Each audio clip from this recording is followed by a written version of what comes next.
Workers of Goldfields Ghana Limited at Takwa in the Western region have accused management of the mining firm of making some of their colleagues sign letters of redundancy under duress. According to sources, the workers were also made to sign fixed-term contracts. The exercise took place immediately after an Accra High Court ruled in favor of management in a case in which the mine workers were seeking to stop the company from an impending layoff. This is a report from the court by Joseph Akable.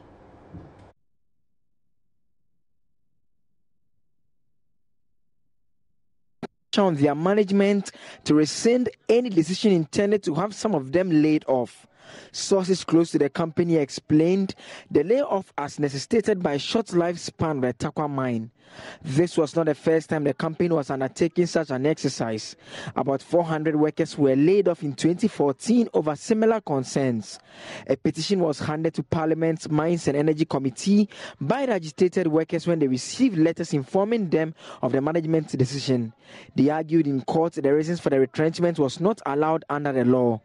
Goldfields Company's legal team disagreed. The judge, Justice Lorindo Owusu, ruling on the interim application, said the company stands to lose more if she granted the request. She said no harm will be suffered by the company since the court can always order for compensation to be paid if need be. This leaves the substantive matter on whether the layoff is legal or not before the court.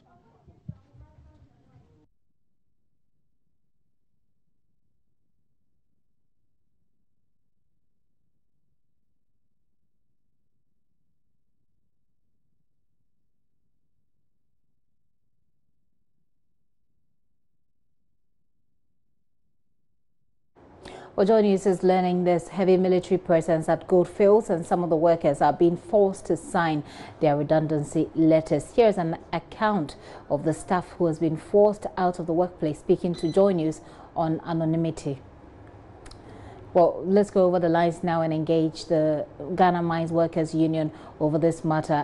His name is Mr. Ankwa, William Ankwa, General Secretary of the Ghana Mine Workers Union. Sir, thank you very much for your time this afternoon.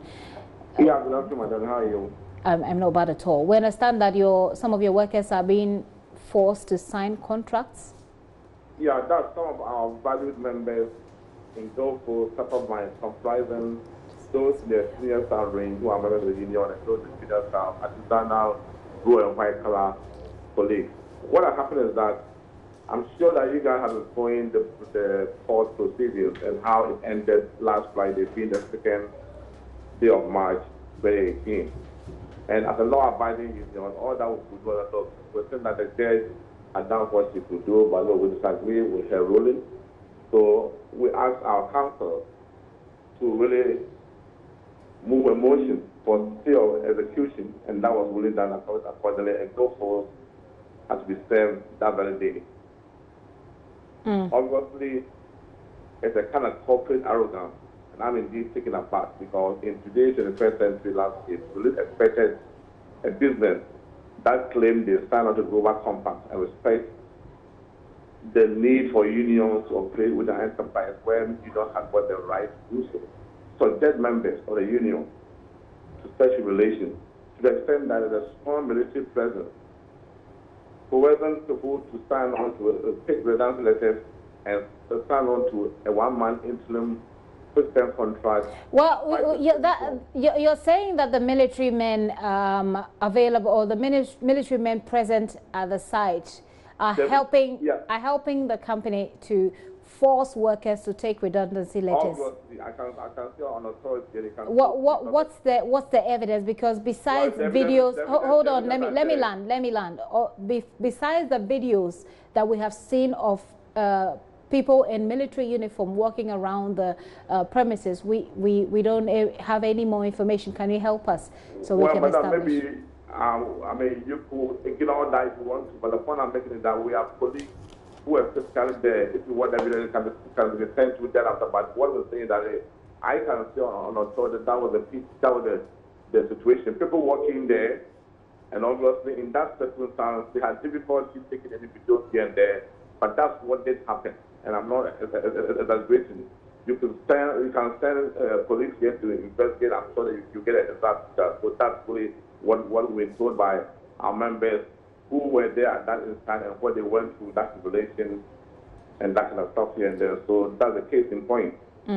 So have your members, how many of your members so far have signed on to this? Well, so if they are coercing, the point is that when you get in there and you don't sign on, they block you access the mine again. That's it. So it's not like you have a choice to say, I'm not going. If you don't, those who resisted, the following day they blocked them and they were asked to go and sign before they could get access to the mine. So it's like a kind of arrangement.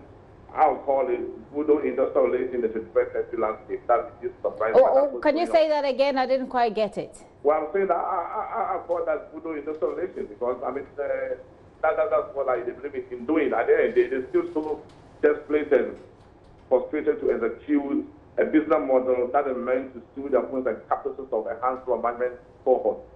So that's what's going on. The shocking point is that the military went there on full permission. It's the president, because he is the commander in chief of the armed forces, and we're asking those questions.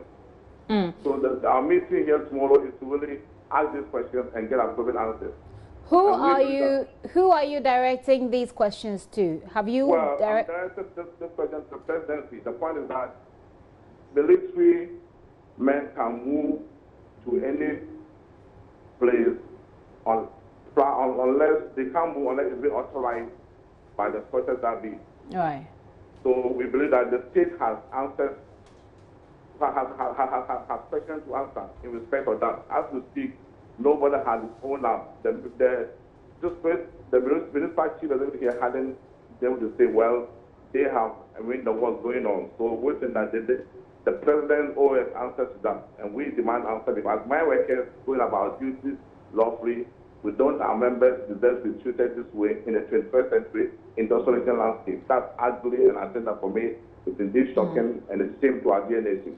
Have you tried to reach out to the company to find out what really is happening, why they are making military men coerce your members into accepting or into signing up to contracts that they do not agree with? Well, this is a frustrated and desperate management who are going to promise their bosses in South Africa, they will come and drive what they call the numerical facility. Place a bottom line that looks so healthy, so the contract mining model, which in our view is illogical and needless. So they are not really ready even to engage. As we speak, we have an arrangement to talk about many other things, but trust me, they've deliberately shut the door. And we ask ourselves, where is that coming from? Maybe also they've been given some assurance somewhere that we don't know. But the point is that when there's a relationship with you also in the union, you are compelled by law. Because the collective bargaining agreement is a byproduct of an act of parliament. So you can't just have your own way and begin to do things anyhow and deliberately shut the door to a union at the enterprise level as well as the national union because you know that closeness to the enterprise police will let them on A, B, C, and D. So as we speak now, they've shut the door. There isn't any communication model between us till December. Next line of action. All right, that was nice talking to you. No, I'm asking, what's going to be your next line of action? What do you think are the options available to you as a union? We have our National Council meeting tomorrow. Also, in line with the structure that we have as a union, so especially the meeting council tomorrow, the TUC saying that will be here with us tomorrow. The idea is to start the issue spread out. But after December last year, we came to a conclusion that, well, given the fact that this is a very sort of funny issue, and the fact that we think that it's really an affront to labor relations in our dear country, particularly for private sector union, where a company can just pack tourists and tell a court of competent jurisdiction, and they have a rule of this nature.